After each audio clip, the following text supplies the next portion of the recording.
Session today is entitled Reliability and Resilience in the Balance, Part 4, Storm Impacts and Changes for Telecommunication and Transportation.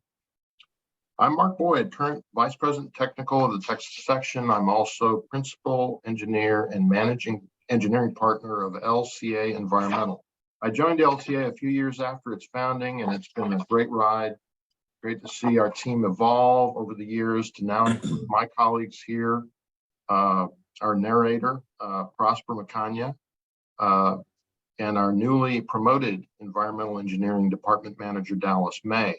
LCA has a fun and a really talented team that I think you'd enjoy working for at some point, hopefully down the road. So on behalf of our entire team at LCA, we appreciate the opportunity to support Texas ASCE's webinars by sponsoring this program. I have myself 35 years of civil environmental engineering, pollution assessment, cleanup, and prevention experience. I've also served on the adjunct faculty of the SMU Bobby B. Lyle School of Engineering for about 20 years, and that's where I found Prosper actually, and Dallas May, and a couple of other good hires we've had over the years. I teach graduate level specialty courses in groundwater, pollution transport, freight transport of contaminants, wastewater treatment processes, and so on. As far as my role at Texas ASCE, in addition to my current position as VP Technical, I have worn many hats at the branch and section. My most recent roles have been as the chair lead of a 55-member committee developing Texas ASCE's 2021 Infrastructure Report Card, and as committee member of this Beyond Storms Task Force, presenting this series of webinars. In fact, we're actively recruiting for members of the future Infrastructure Report Card Committee. So that's something you should consider. You want to reach out to me if you're interested. I would like to thank the branches for hosting viewing sites across Texas. As the State Association of Civil Engineers, we're happy to provide this service to the engineering community. If you're not a member of ASCE or the Texas section, I invite you to become a member so that you can benefit from being a part of this professional association and the gratifying and meaningful volunteer opportunities it offers.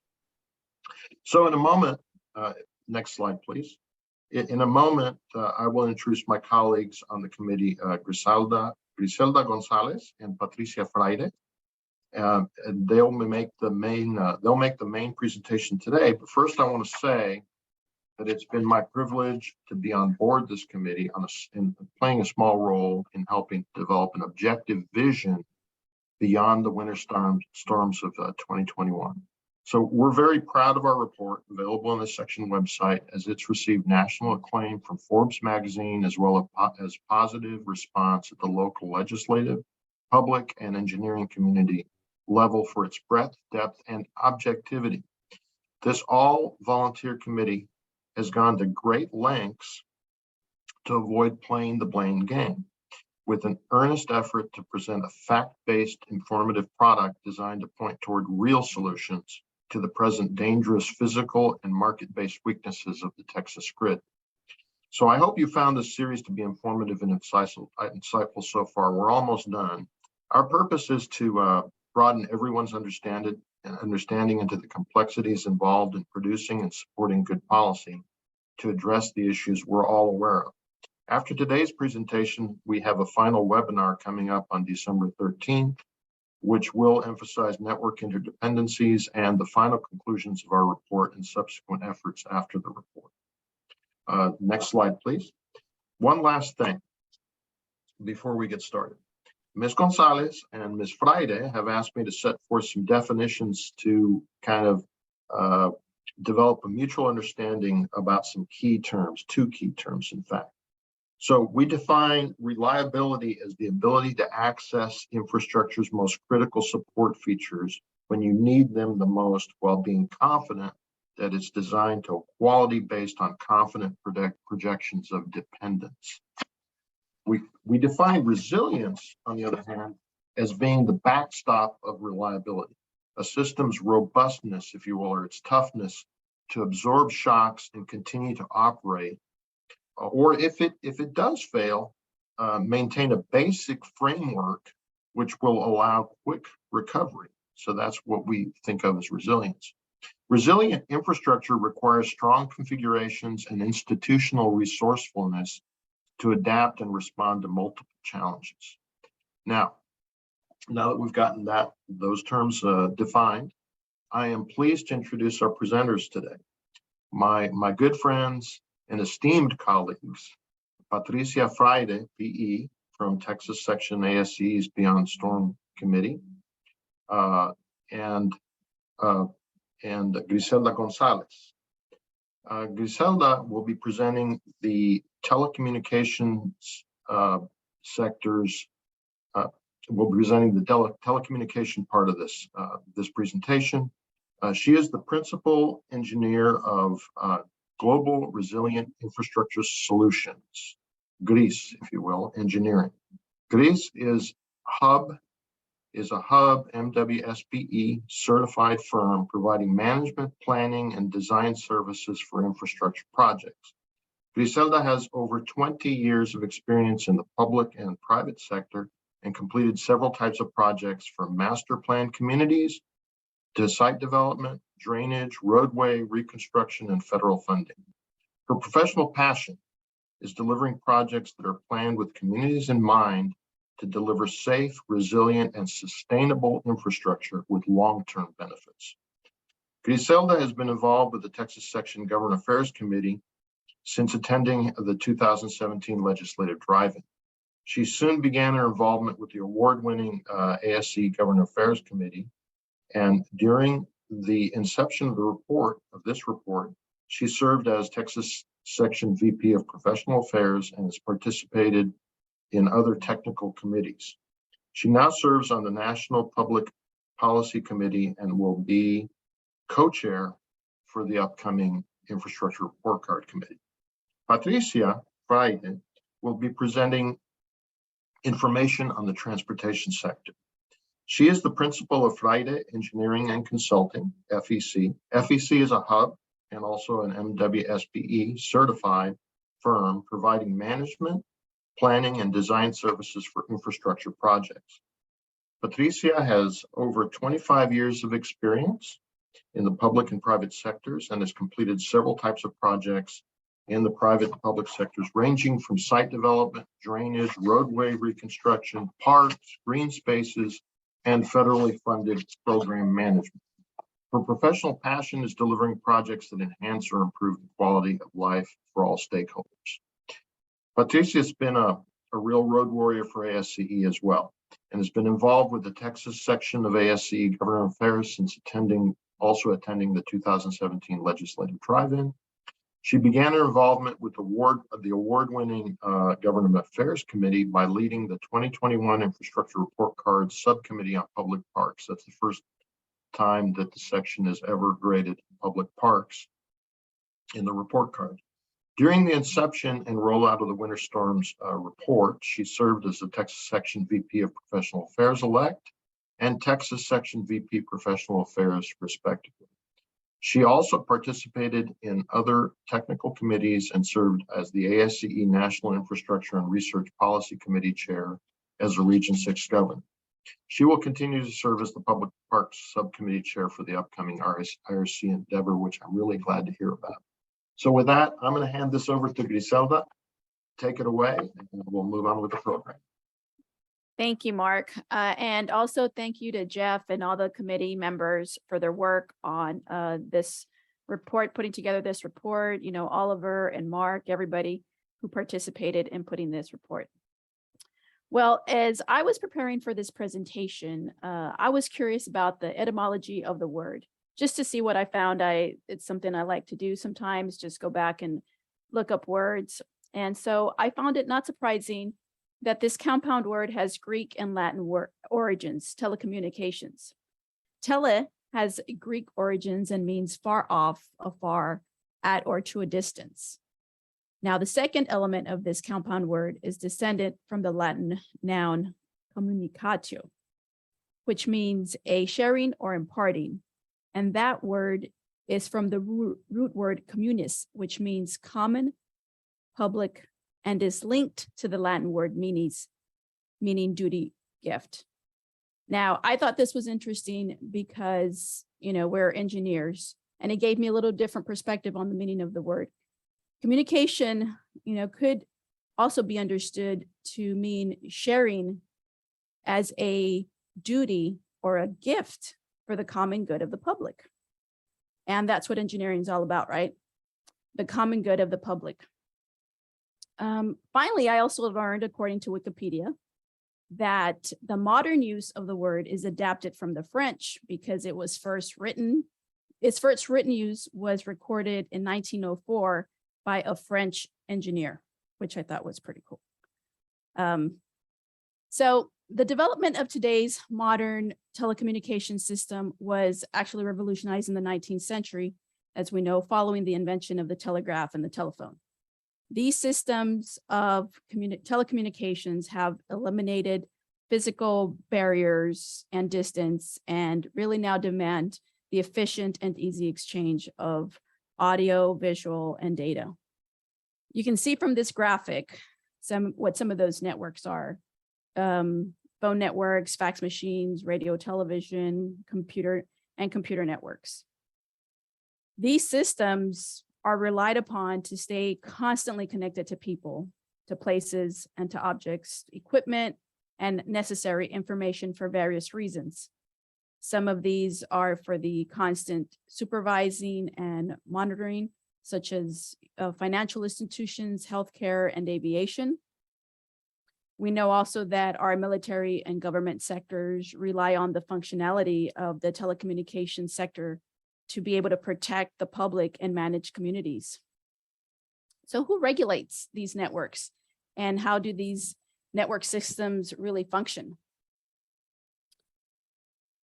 Created in 1975, in Texas, the Public Utility Commission is a state agency that regulates the state's electric, water, and telecommunication utilities.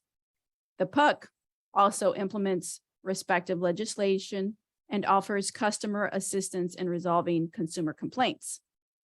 The 3-member commission is appointed by the Texas governor and also regulates the rates and services of transmission, the distribution of utilities that operate where there is competition, also where there is investor-owned electric utilities that has not been chosen, and incumbent local exchange companies that have not elected incentive regulation.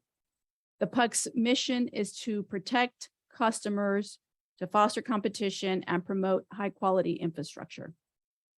Now, the PUC has no regulatory authority over wireless telecommunication services such as pagers and cellular phone. It does not regulate cable television or long-distance service providers. It is actually the Federal Communications Commission, the FCC, that has regulatory oversight over those services. There is actually one more agency I want to mention that manages what is the spectrum of channels in which telecommunications operate within, and that is the Department of Commerce's National Telecommunications and Information Administration, NTIA. So NTIA manages the use of this spectrum for the US. These systems of telecommunications are classified according to a full range of electric and magnetic and visible radiation in the universe called the electromagnetic spectrum. It's really cool. It really is. And the telecom networks we have described operate within this spectrum at various frequencies. For example, this one graphic illustrates the various telecom frequencies of radio, broadcast TV, cell phones, wireless networks, and satellites. They generally lie within 3 kilohertz to 300 gigahertz. Some of these frequencies can penetrate walls and buildings, while others can be blocked by obstacles such as trees, as we know. A closer graphic illustrates other sectors that utilize the telecommunications network, such as aviation and maritime mobile satellite radio navigation. So these frequencies are the channels of transmission for telecommunications. So how do these various systems work? We thought in our report it was necessary to describe the fundamental concepts of how this system works. Fundamentally, a telecommunication system includes a transmitter to take information and convert it into a signal, a transmission medium to carry the signal, and a receiver to take the signal and convert it back into usable information. This applies generally to any communication system. Additionally, the basics of a network can be described by 6 components. The first one is input and output devices, also referred to as terminals. These provide the starting and stopping points of all communication. A telephone, fax machine, printers, and computers are examples of terminals. A second component is the telecommunication channel, which transmits and receives data. This includes the various types of cables and wireless radio frequency that we discussed earlier. A third component is the telecommunication processor that provides several control and support functions. For example, in many systems, data needs to be converted from analog to digital and back. Fourth component is the control software, which is responsible for controlling the functionality and activities of the network. And fifth component is the messages themselves, which represent the actual data that is being transmitted. In the case of a telephone network, the messages would consist of audio as well as data. And finally, the sixth component is protocols, which specify how each type of telecommunication system handles the messages. For example, global systems for mobile communications, what we know as GSM, third and fifth generation, which are 3G and 5G, are protocols for mobile phone communications. And I think we're all familiar with the transmission control protocol / internet protocol, which we see as TCP/IP, is a protocol for communications over the internet. These 6 components help us to understand how information is transferred over distance through different mediums.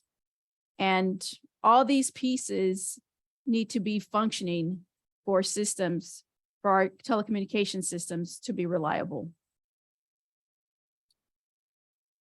More importantly, the telecommunications sector must work optimally and be resilient because communication is essential and it is interdependent with all other infrastructure sectors.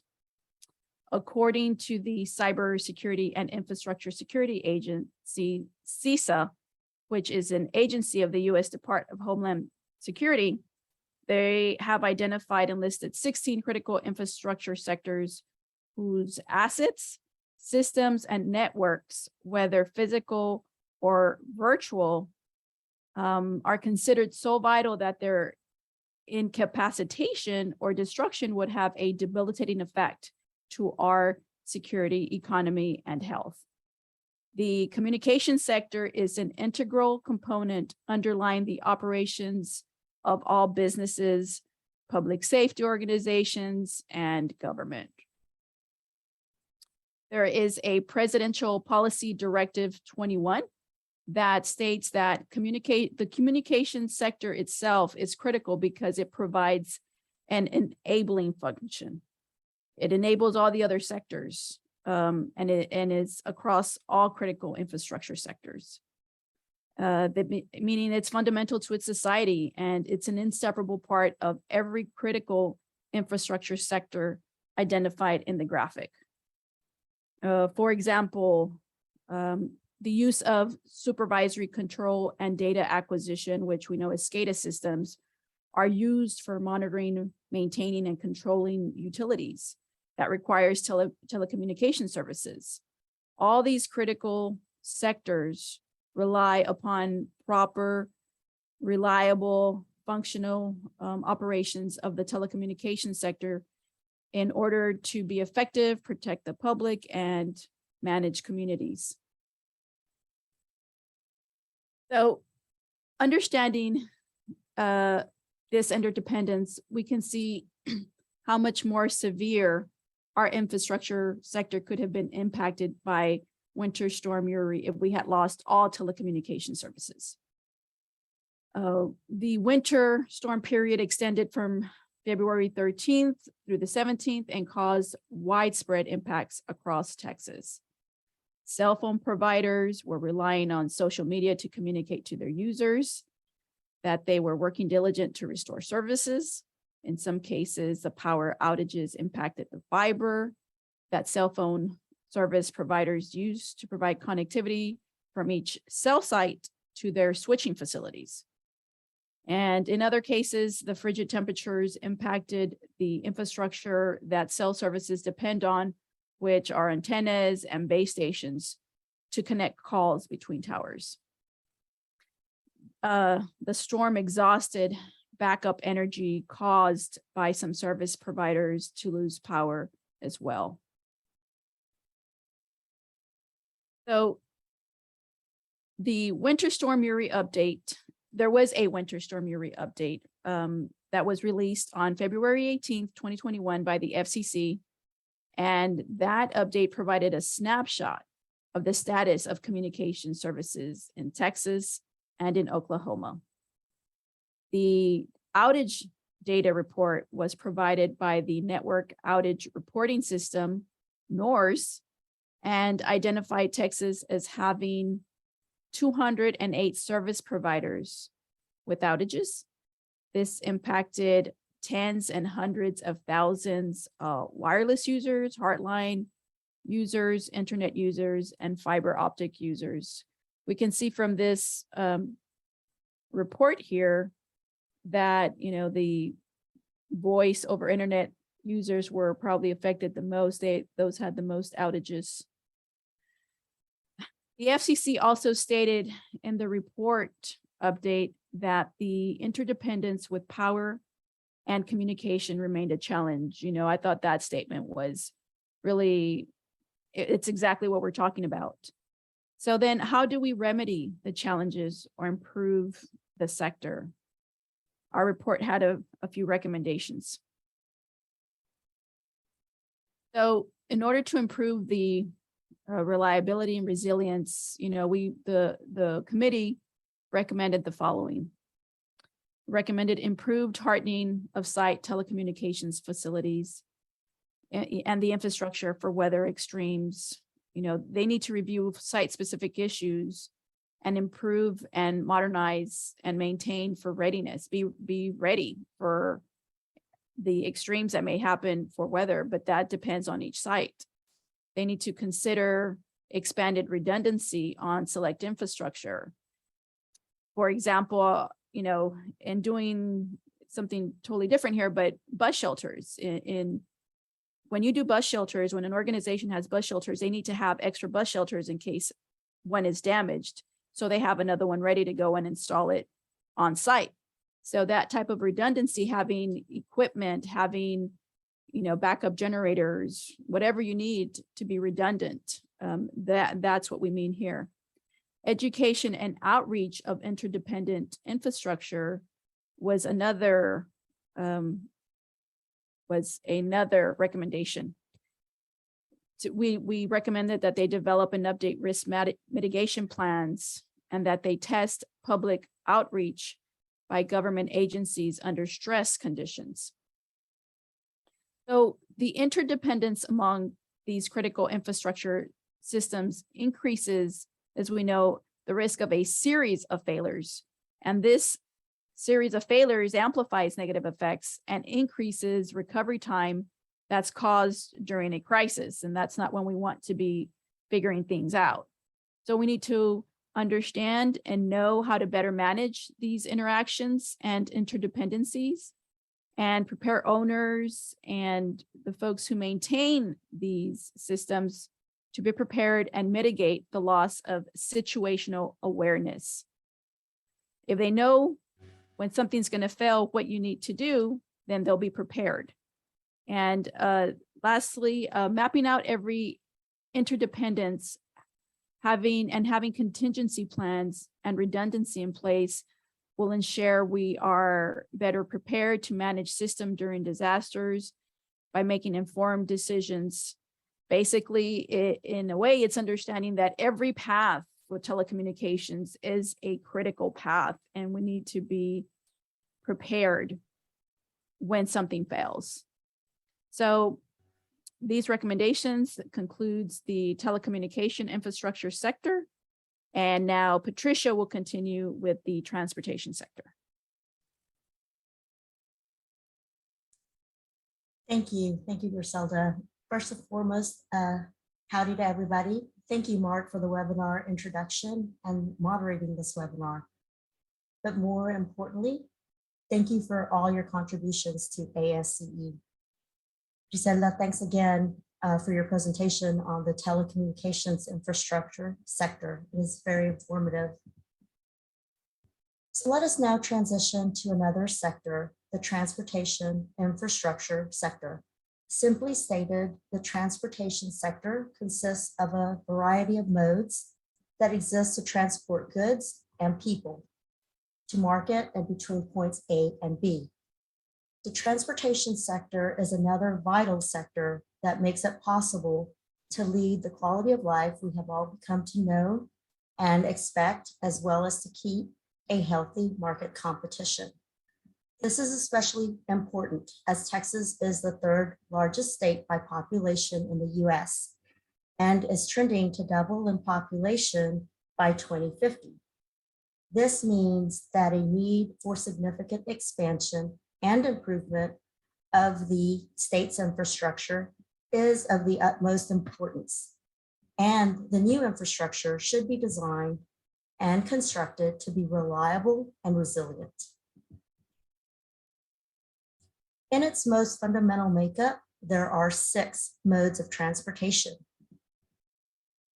We have the motor carrier mode. These are your highways, roads, bridges, tunnels, and vehicles. There is the aviation mode. This mode includes aircrafts, air traffic control systems, airports, heliports, and landing strips. We have the mass transit and passenger rail lines mode.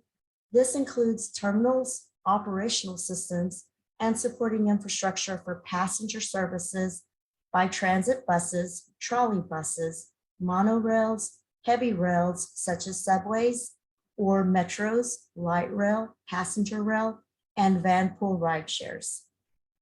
The freight rail mode includes major carriers. Think of like Union Pacific, BNSF, and other smaller railroads. The maritime transportation mode includes the coastline, ports, and waterways. Lastly, we have the pipeline systems mode. This mode includes pipelines spanning the state and carrying petroleum, natural gas, and other hazardous and non-hazardous liquids, as well as above ground assets such as compressor stations and pumping stations. So there are many miles to travel in Texas, many places to go, and many ways to get there. The Texas Department of Transportation, TxDOT, is one of the governmental agencies that helps people reach their destination safely and efficiently when it comes to road travel.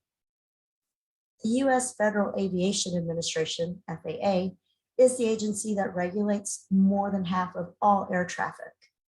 Connections made through the airport system provide for the continued growth of Texas's metropolitan areas while providing invaluable access to the state's more rural communities. Maritime transportation and port facilities are important parts of the Texas transportation system. It has been used throughout recorded history and is key for international trade. The Railroad Commission of Texas no longer has any jurisdiction or authority over railroads in Texas, a duty which was transferred to other agencies with the last of the rail functions transferred to the Texas Department of Transportation in 2005. TxDOT has recently updated the Texas Rail Plan in December 2019 to reflect rail project priorities. The Port Authority Advisory Committee is a 9-member committee created by state legislature that advises the Texas Transportation Commission and TxDOT on matters relating to port authorities and provides a forum for the exchange of information between the Texas Transportation Commission, TxDOT, and representatives of the Texas maritime and port industry. So Texas' central location in the nation and the state-of-the-art transportation network is set up to provide timely access to domestic and global markets via air, land, and sea. When it comes to highways, roads, and bridges, the total road mileage is over 300,000 miles and more than 50,000 bridges. Texas has over 20 international airports. Texas has over 10,000 railroad miles. And Texas is ranked number 2 among the 50 states of the US in waterborne commerce. Texas ports handle 616.2 million tons of foreign and domestic cargo and generate 449.6 billion of total economic value for the state of Texas, representing about 25% of Texas's gross domestic product. Did you know that 3 Texas ports rank in the top 5 in total tonnage in the US? We have the Port of Houston ranking 2nd, the Port of Beaumont ranking 4th, and the Port of Corpus Christi ranking 5th. Bottom line, Texas has so many transportation infrastructure assets. So with so many transportation infrastructure assets comes much responsibility.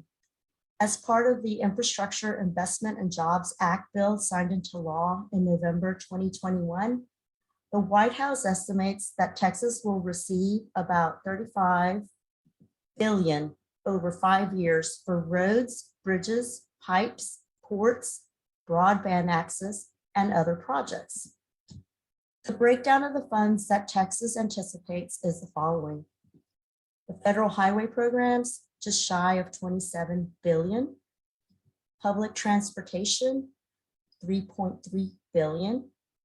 Drinking water infrastructure, including the removal of lead pipes, just shy of $3 billion. Airports, $1.2 billion. Bridge replacement and repairs, $537 million. And EV charging network, $408 million, with broadband expansion, $100 million. Wildfire protection, $53 million. And cyber attacks protection, $42 million. All right, next slide, thank you. So let's now review the events that happened during the winter storms. The winter storm stranded many transport trucks en route, delayed transit times, and shut down shippers and receivers.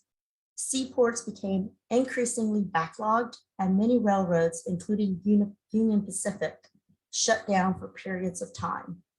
So as a result, truck capacity plummeted, which resulted in steep spikes for demand in the market and put pressure on contracted pricing. Disrupted power supplies caused freight that normally would take 1 day to cross into Texas via Laredo to take 2 to 3 days. The longer the border crossing was closed, the more freight piled up, adding to the bottleneck effect. Mexican imports by truck were delayed for days, which impacted the state and the nation. So the treacherous road conditions kept many drivers out of Texas, and those drivers still in the state remained immobile. They stayed parked. Carriers who remained on the road had to be especially careful when planning their routes, as fuel stations across the state were closed due to the frozen lines. So to aid with the fuel supply, the Texas Comptroller's Office lifted the restrictions on selling off road diesel from February 12th through the 26th to ensure that emergency response vehicles and power company service trucks and transport trucks carrying supplies for disaster relief could stay on the road. So ongoing issues with driver shortage and the rise in the demand for e-commerce freight due to the pandemic limited truck capacity in the market. When Texas roads began to close due to unsafe conditions, trucks shut down within the state and others never even ventured into it. Additionally, this happened right around the President's Day weekend, which typically experiences a drop off in truck capacity. So the tight capacity and almost desperate demand to move freight continue to push rates higher. Truckload capacity is not the only mode of transportation that was impacted. Small parcel and final mile shippers were backlogged as several carriers had shut down offices in Texas. Even as the Texas climate returned to normal, freight demand did not get a break. Customers who were unable to procure essential items during the blackouts depleted store inventories as they restocked their homes, creating another spike in truck demand. The heavy backlog of freight would have been easier to recover if the effects of the winter storms were confined to a single state. Instead, the weather system caused disruptions in several markets, making reconnecting supply chains even more difficult. The treacherous driving conditions resulted in hundreds of car accidents. The most notable of these accidents was the 130 vehicle pileup on Interstate Highway 35 near downtown Fort Worth, Texas, and it claimed 6 lives. Transportation systems are part of critical infrastructure sectors. As I briefly mentioned in Jacinta's presentation, we can see that there's a lot of interdependency. So transportation systems are vital and they are independent with other critical infrastructure systems, such as the commercial, food and agriculture, government facilities, manufacturing, healthcare and public, defense industrial base, and emergency services sectors. The interdependency adds another layer of complexity under ordinary conditions, which, if shortcomings exist, become very apparent during extreme weather events. The state's transportation needs are booming along with its cities, and its economy depends heavily on the free flow of goods by truck, train, airplane, and ship. In order to foster a more robust and resilient transportation sector, the following recommendations are offered. First, greater preparedness for weather extremes. The impacts from the winter storms were severe and often exceeded scenario assumptions included in emergency operations plans. This requires greater preparedness for harsh weather conditions in the future, a comprehensive review of issues, and a consideration of lessons learned from other infrastructure sectors is needed. This review should include the identification of risk areas for improved maintenance and modernization efforts. Second, consider updates to emergency operations plans. TxDOT has a well-developed standard operations plan for emergency operations in snow and ice. This system includes a 4-tiered system of road prioritization for treating primary state highways across the state. Third, education and outreach. Extreme weather conditions highlighted the need for education of the public about extreme weather warnings, including governmental agency warnings to the public to stay off the road during inclement weather, to prevent or minimize a need for first emergency responders, assist local agencies to adopt TxDOT's approach to proactively conduct emergency exercises to assess emergency response plans and ensure reliable local and regional communication during emergency events. These exercises help identify ways to improve the plan's features for safe and reliable performance during a winter weather response or any extreme weather response for that matter. An efficient transportation infrastructure is essential to fostering economic growth and ensuring our citizens' lives are healthy and prosperous. So this concludes the transportation infrastructure section portion of this webinar presentation. At this time, can you go to the next slide, please? Okay. Well, at this time, before I turn it over to my colleague, Mark, just a quick recap. So there's been several webinars presented to date. There have been at least 4, including this one today. The key themes across the various sectors is 1, we need to harden the infrastructure. There's no doubt about that. Understand and reduce the interdependency between sectors and prepare for these extreme scenarios. And lastly, we've got to communicate and educate the public at large, as well as the governmental agencies. We, as professional civil engineers, have the knowledge base and skills set to advocate for the infrastructure sectors most adversely impacted by the winter storms, which are the water, wastewater and stormwater, the telecommunications and fiber, electricity, energy, and transportation. We welcome everyone to become engaged. Lastly, I'd like to express my gratitude to all who have contributed long hours as part of this effort. Kudos to everyone on producing a report that will help tell the story with infrastructure as its main focus. Thank you very much. Mark, over to you now. All right. Thanks, Patricia. Thank you, Griselda. So I actually don't see any questions on Q&A. If you would like to ask a question, please, that's the first time this has happened in 4 webinars. If you'd like to ask a question, oh, I got one popping up. Here we go. This is from Prosper Macanya from my office here. One of the major problems faced by Texas urban areas is traffic congestion. Due to the larger footprint of the private automobile in comparison to public transit, as evidenced by the figures presented earlier, TxDOT's response to this is the prioritization of highway expansion projects, a model that is not sustainable and or feasible in the long run, since space is limited and automobile numbers are ever on the rise. Have you engaged TxDOT on the possibility of diversifying the current human transport model, and what has been the response to that? I guess I would add that to blend that in with the issue of the winter storms, how would it have changed? Things have changed had we had a more robust transit system as opposed to so much road traffic and highways.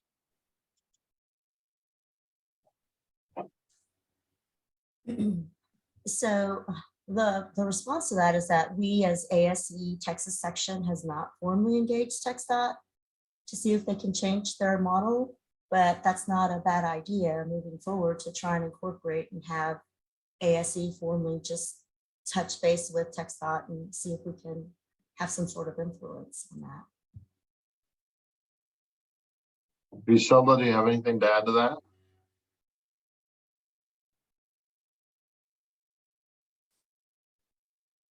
You said that's on mute. Yeah, I'm sorry. I was trying to be quiet there. I agree with Patricia. We have not, I know that, well, that I know of, at least in, the Texas section, or maybe others have, but not that we're aware of that, we've engaged with TxDOT on that.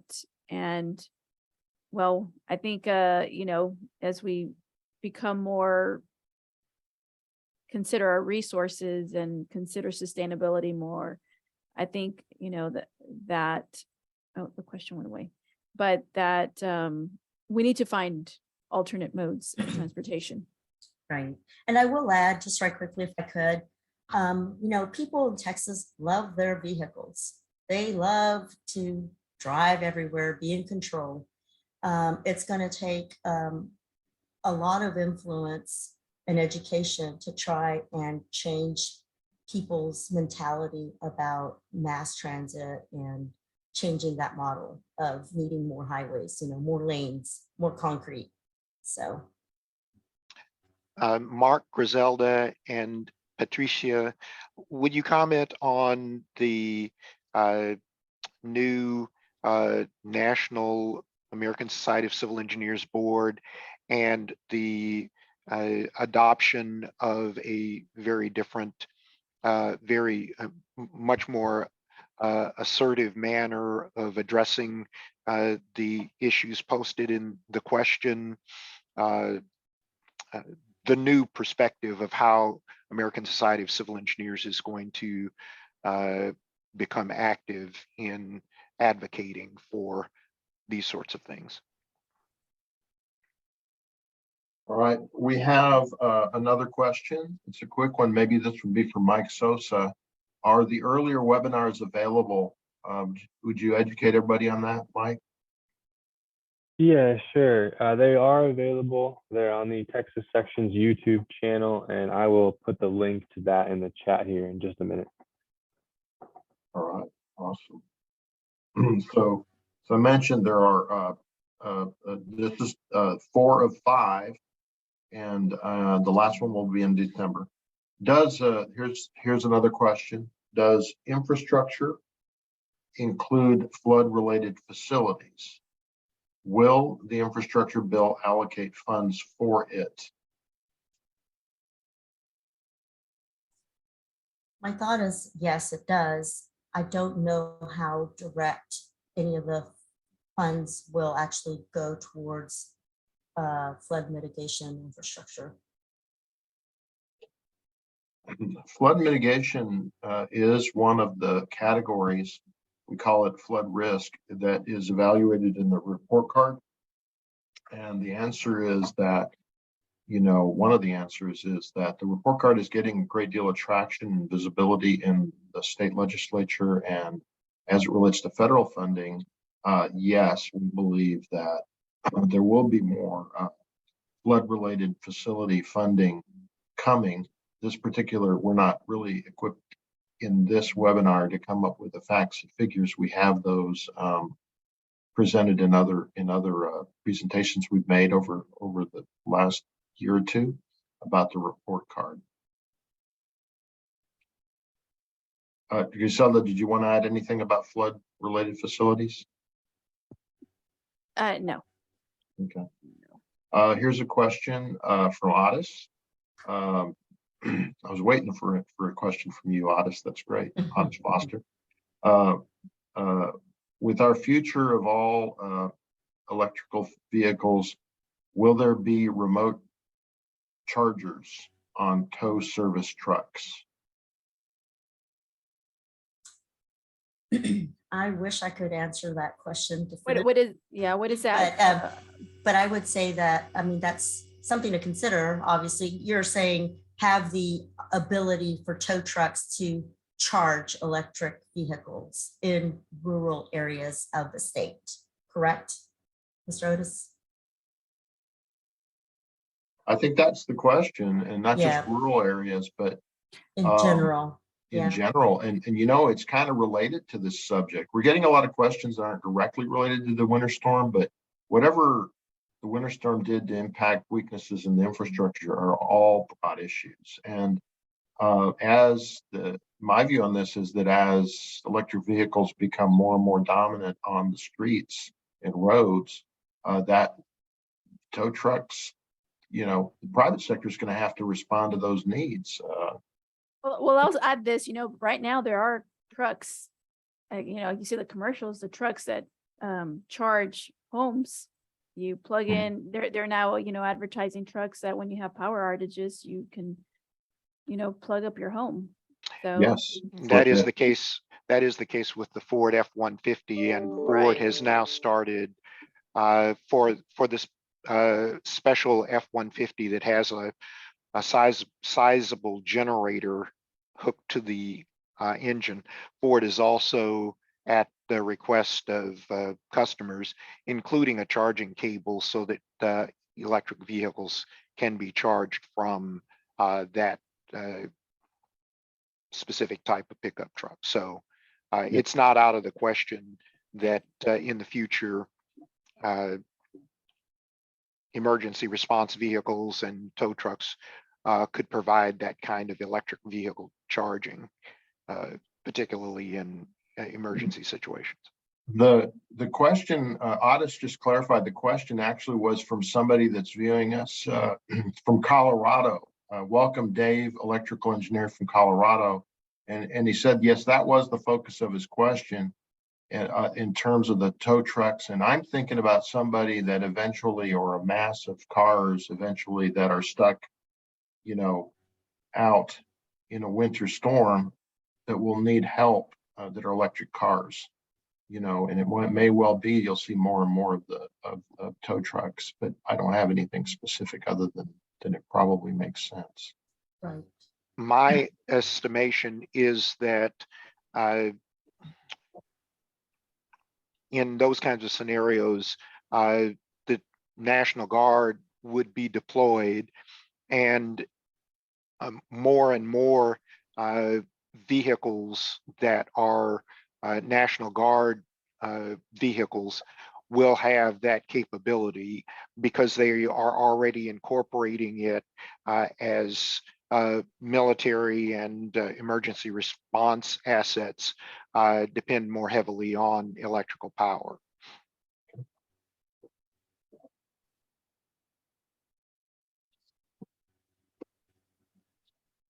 I see no other open questions. We're close to we're right on schedule here.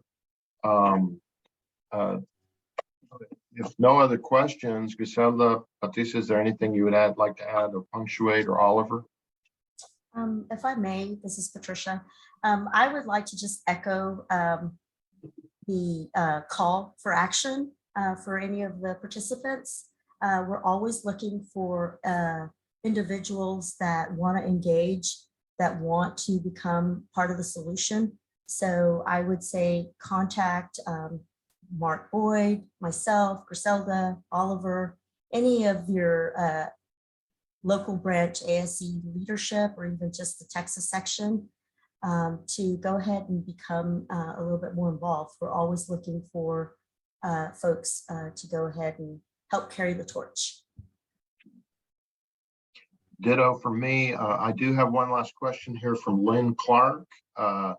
Motorcycles, or Lynn Clark's our professional geosciences, principal geoscientist here at LCA. And he is a motorcycle guy. So of course he's asking about motorcycles. Motorcycles are typically much more fuel efficient than cars and trucks, and under the right circumstances can reduce traffic congestion. Those circumstances typically include legalizing lane splitting or allowing motorcycles to go between large vehicles when traffic is otherwise stopped or moving at a very slow pace. Bills to allow this have not been successful in the legislature so far. Are traffic engineers considering this? Not that I'm aware of. I haven't I seen haven't seen. Same here. And I would advocate for not creating lanes between the major lanes. I would say use a shoulder. You know, let's create like kind of like a bike lane on a street roadway, and that could be utilized when they can't go. That would be a good question for some of our colleagues that are PTOEs. I believe there's no traction on that, but I've heard some discussion on it. Yes. Let's see. And I got a compliment from Otis. Otis thanks us for the great presentation. I agree. And we're just about out of time. We're right on schedule. So seeing no further questions, I'd like to wrap this up by thank you again for participating. There's one more question that popped up. Oh, I'm sorry, Mark. It did it? That's good. Yeah. We can do that. We can be flexible. We can be resilient, right? Are there any plans for a fast speed railroad from Dallas to Houston? Yes, the plans are there. There's still a lot of hurdles to get over. So, but the plans are there. The plans are there, and the environmental impact statement has been approved. okay, Dallas to Houston. Yes, that would be the Texas Central. And that, again, we're not really equipped to get into that. There's a lot of information out there about those plans, with a layover in College Station or a stopping point in College Station and on into Houston from a location that they've identified in Dallas. Again, we're probably now out of time. So thank you so much for your questions and for participating in today's Texas Section Technical Webinar. Thank you very much to our presenters, Patricia Fraile and Griselda Gonzalez. Wonderful job.